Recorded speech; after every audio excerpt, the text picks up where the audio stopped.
Continuing production of The Open Mind has been made possible by grants from the Rosalind P. Walter Foundation, the M. Weena Foundation of New Jersey, the Thomas and Teresa Malarkey Foundation, the New York Times Company Foundation, and from the corporate community, Rhoda Finn.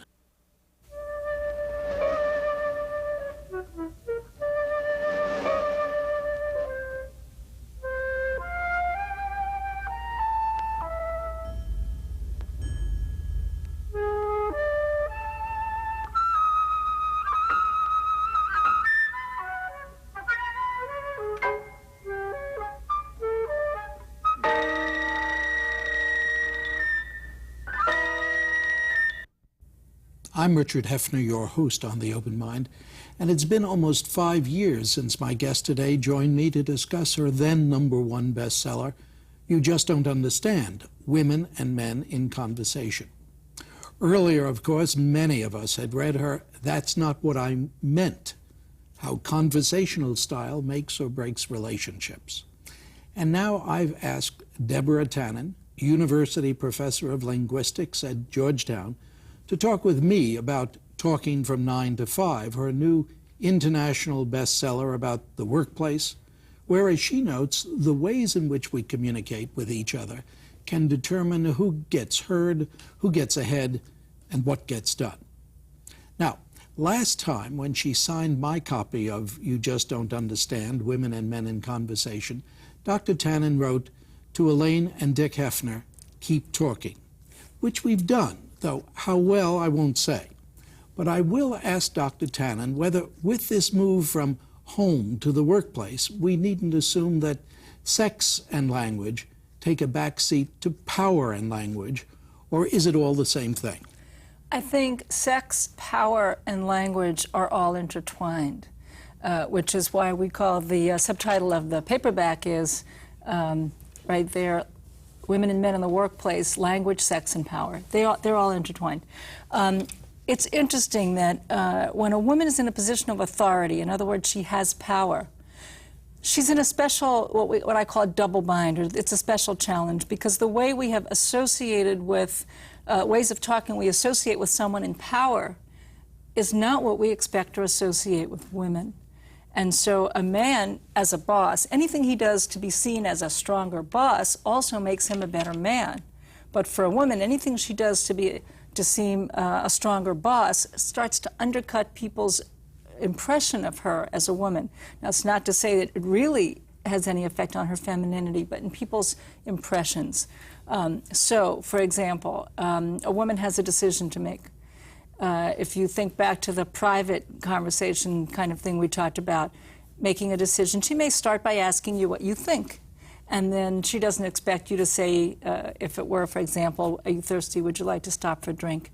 She doesn't expect no or yes. She expects, well, I don't know. How do you feel about it? And then she could say, well, I don't know. How do you feel about it? And you would talk about it and make a decision after you found out how everybody felt about it. Well, now she's the boss, she's the manager, and she has a decision to make. Many women will start by asking everybody what their opinion is, not to ask them to decide, but just to take their thoughts into account, make them feel included.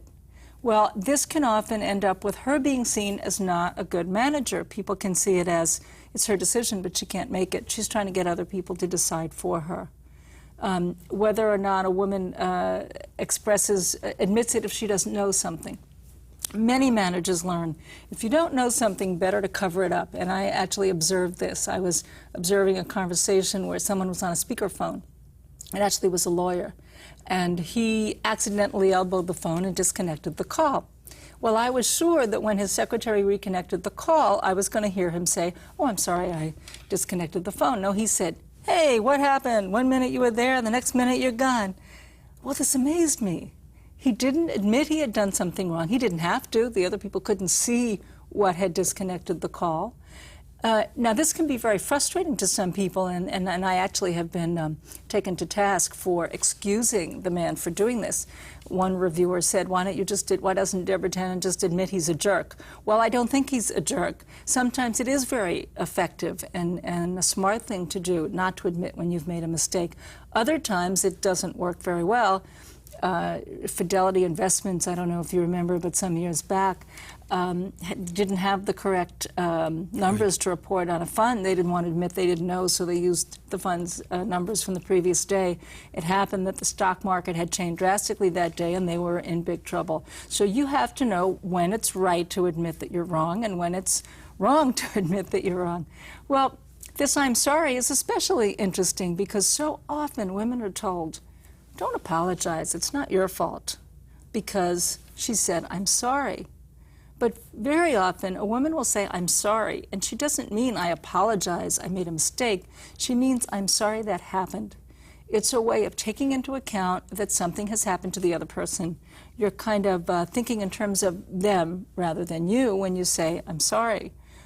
But in our culture, we tend to interpret anything people say as a sign of their internal psychological state.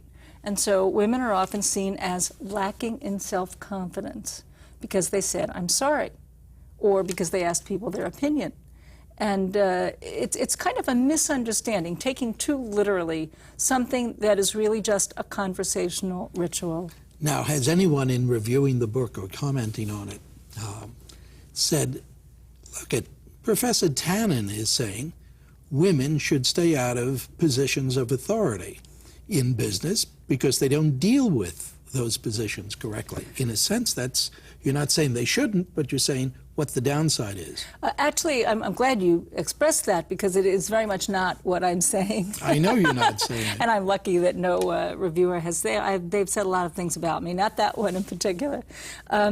Because actually, women's styles work very well. The problem is that often their talents are misevaluated. Do they or don't they? No, all the examples that I gave you, like saying "I'm sorry" and you're mistaken as apologizing or asking people's opinion, this is very fascinating. People like to have their opinions asked. It's not that the people that work for her don't like working for her because she asks their opinion. No one ever complained, "I don't like my boss because he takes my opinion into account." It's often her boss that misevaluates her abilities. So another example, a woman who actually was the college president and said to her secretary, "Could you do me a favor and type this?"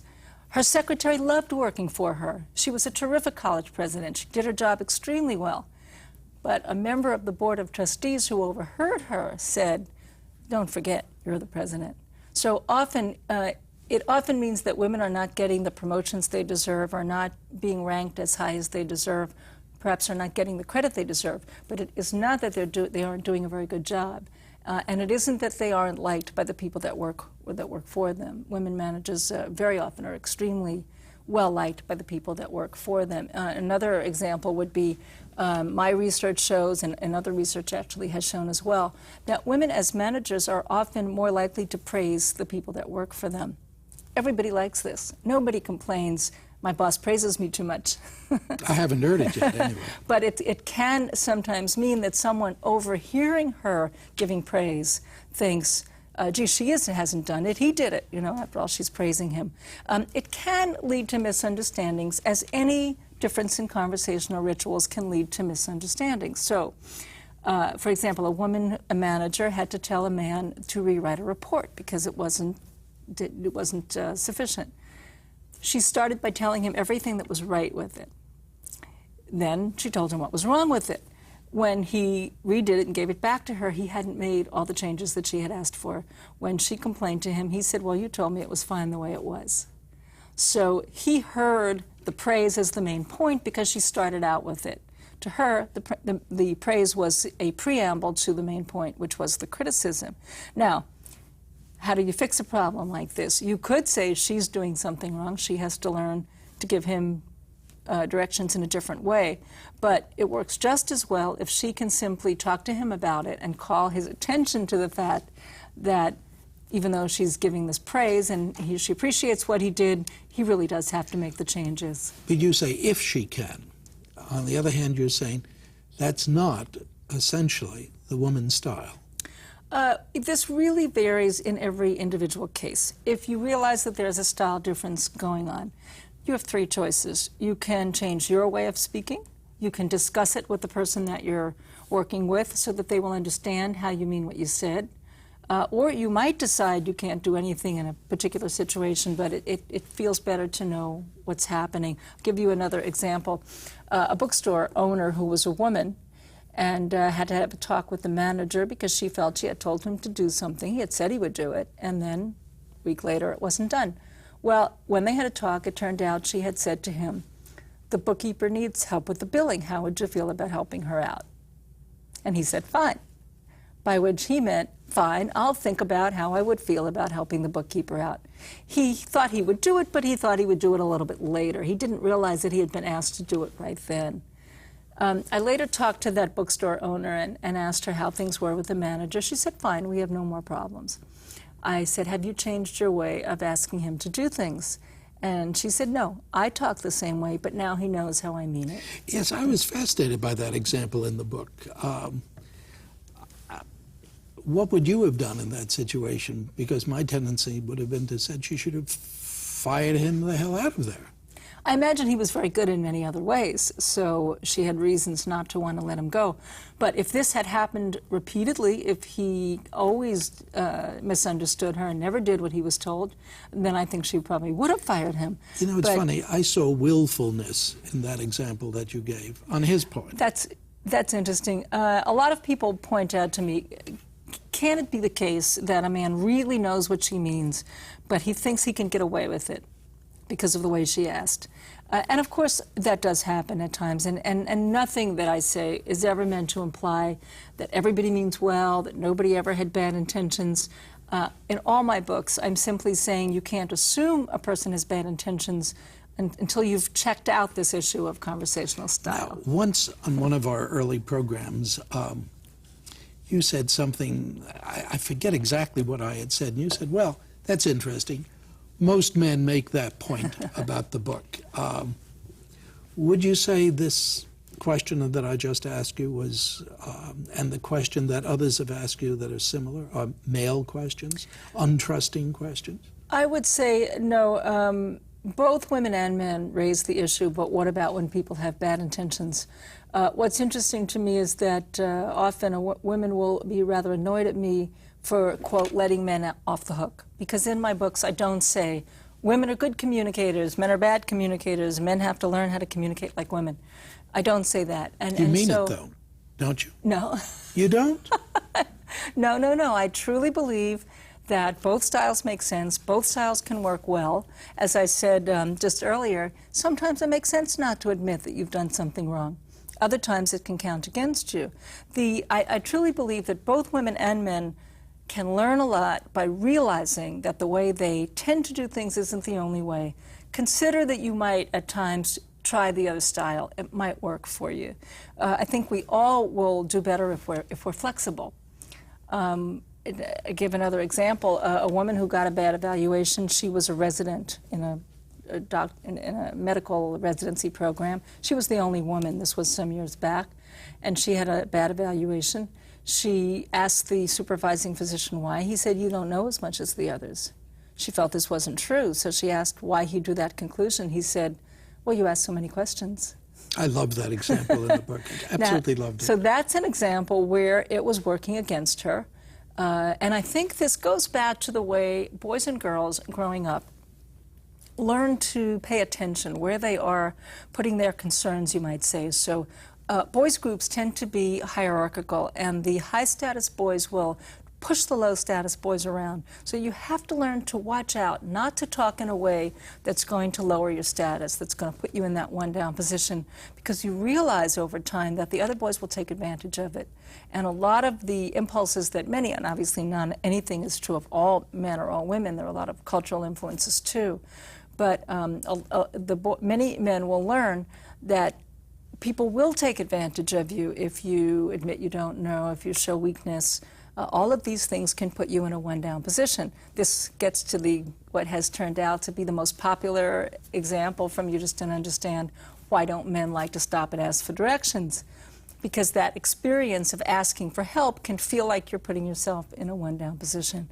And so, and it's interesting that this is related to whether or not you admit you don't know. Many men will tell me, well, if you ask directions, the person you ask may not know either, and he'll tell you the wrong thing because he won't want to admit he doesn't know.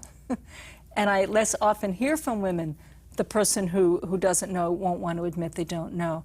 But there is some truth to that. And I've been led on a wild goose chase when I've asked directions of someone who didn't know and made something up and told me the wrong thing.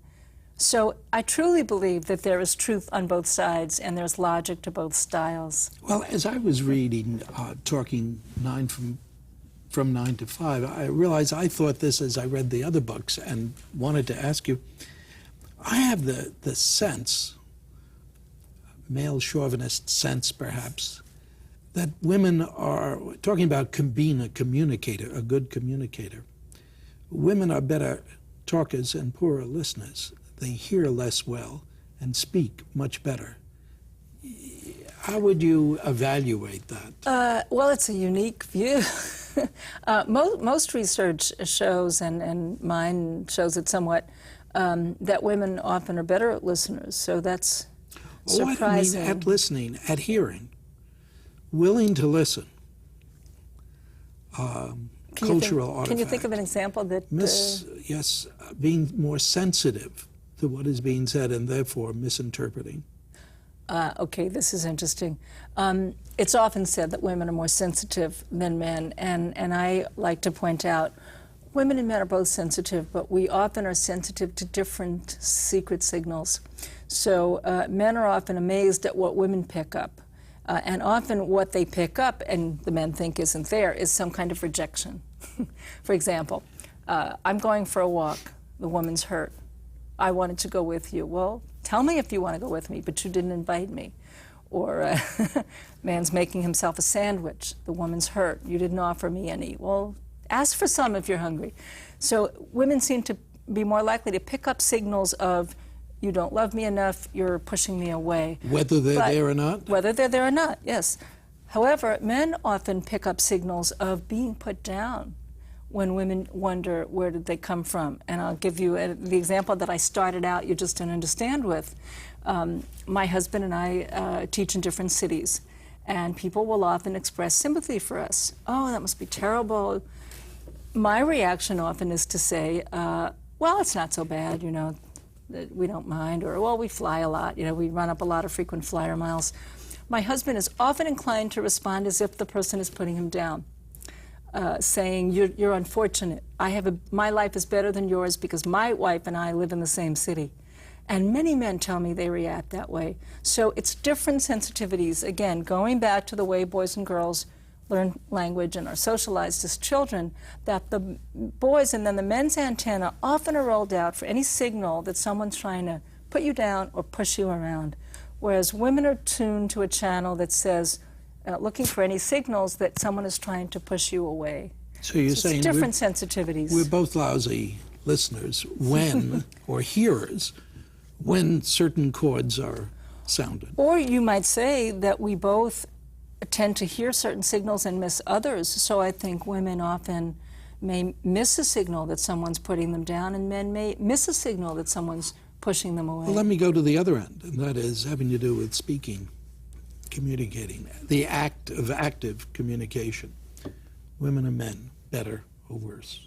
I think, again, the good communicator is the person who is understood by the person they're speaking to. So if you're speaking to someone whose style is similar, you're a good communicator. If you're speaking to someone whose style is different and you're not adjusting, you're not as good. You're not going to take sides here. Huh? I don't take sides. But just to go back to the workplace with this question of sensitivities, very often women in a high-up management position don't have their signals tuned to any attempts by people who work with them to undercut their authority.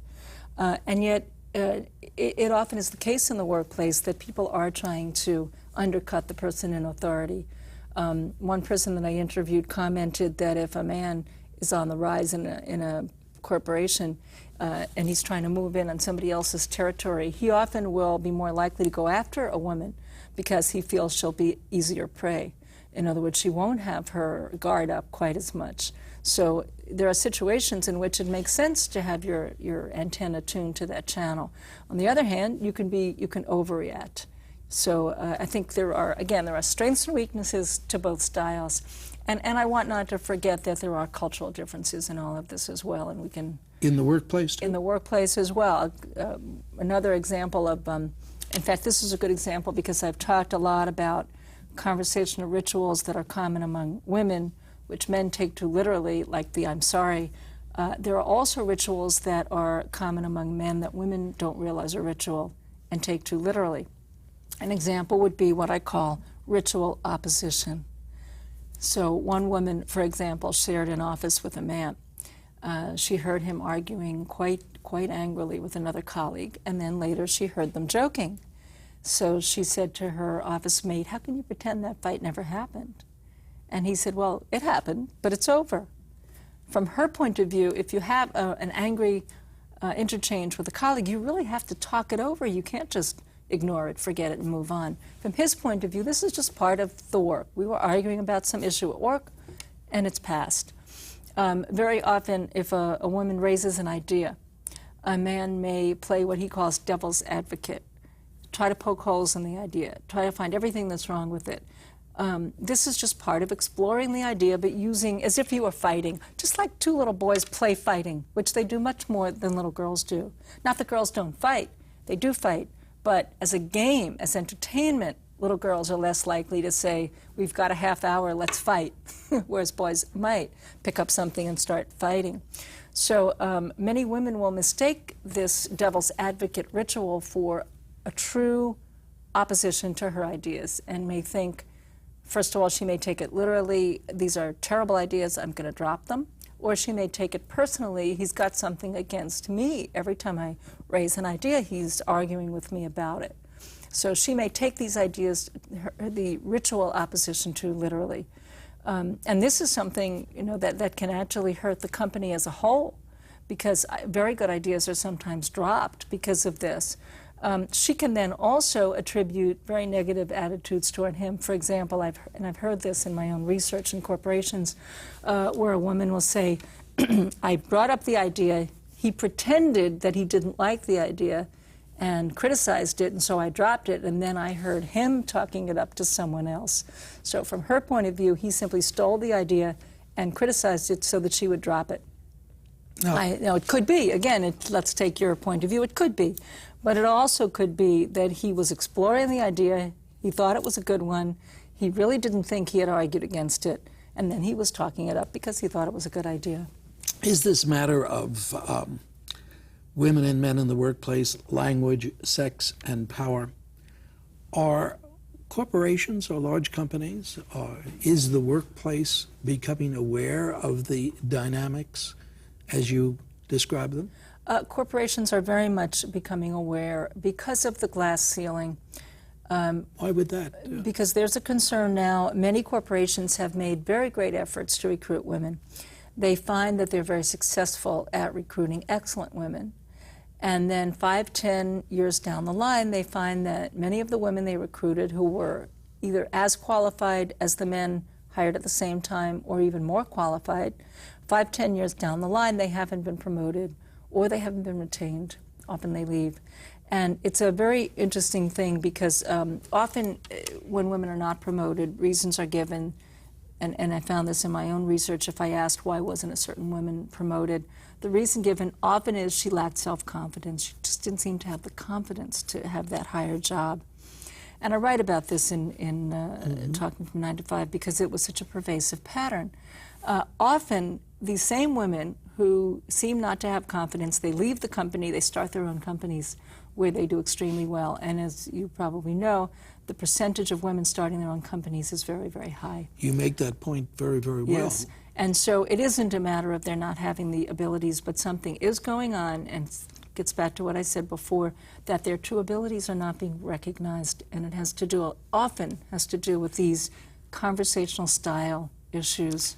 Do your studies go over time so that you can see a shift, a change? No, I pretty much described the situation during the time that I did my research. What do you think is going to happen? I'm hopeful.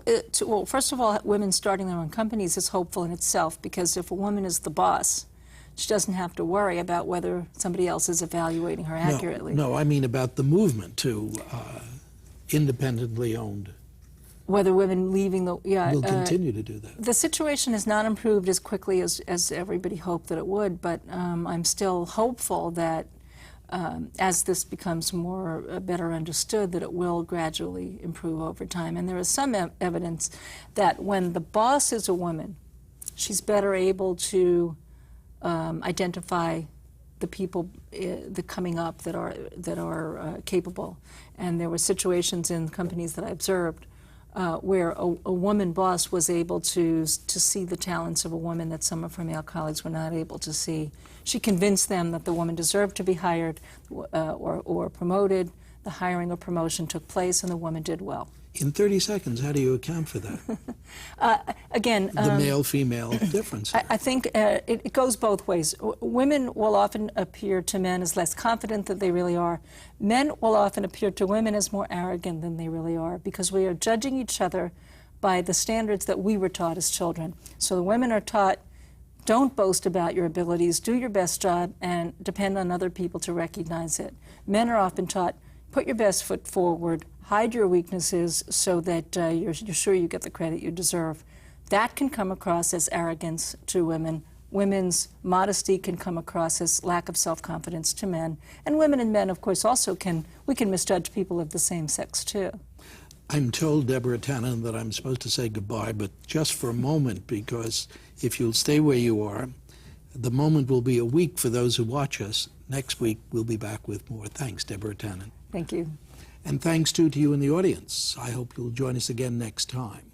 If you would like a transcript of today's program, please send $4 in check or money order to the Open Mind, P.O. Box 7977, FDR Station, New York, New York, 10150. Meanwhile, as another old friend used to say, good night and good luck.